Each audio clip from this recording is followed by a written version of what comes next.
Hi guys, today we will understand what is the difference between company and body corporate. So company क्या होता है? Section 2 clause 20 of companies act 2013 में ये defined है कि company is a company which is incorporated under companies act 2013 और under any previous law relating to companies. That means अगर 2013 companies act के अंडर में कोई भी कंपनी इनकॉर्पोरेट हुआ है या फिर कंपनीज एक्ट 1956 के अंडर में कोई कंपनी इनकॉर्पोरेट हुआ है, then that is a company.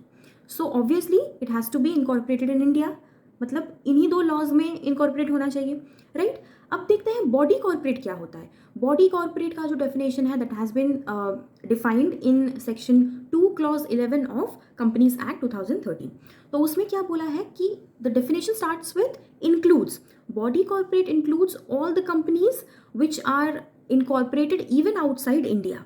Even outside India का मतलब क्या है कि वो कंपनीज भी इसमें इंक्लूडेड हैं जो कि इंडिया में इनकॉर्पोरेट हुए हैं एंड वो कंपनीज भी इंक्लूडेड हैं जो इंडिया के बाहर इनकॉर्पोरेट हुए हैं.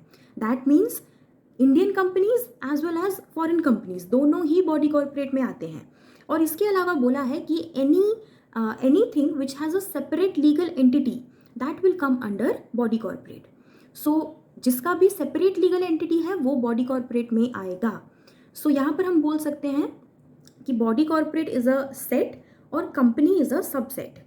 मतलब क्या है कि हर बॉडी कॉर्पोरेट कंपनी नहीं है लेकिन हर कंपनी बॉडी कॉर्पोरेट है. जैसे यहाँ पर एक एग्जांपल ले सकते हैं कि रिलायंस क्या है, एक इंडियन कंपनी है. सो ये कंपनी भी है and it is also a body corporate. लेकिन अगर हम मैकडी या डोमिनोज का एग्जाम्पल ले लेंगे तो ये क्या है, ये फॉरेन कंपनी है. तो ये क्या हो जाएगा, ये बॉडी कॉर्पोरेट तो होगा but it will not be considered as a company, right.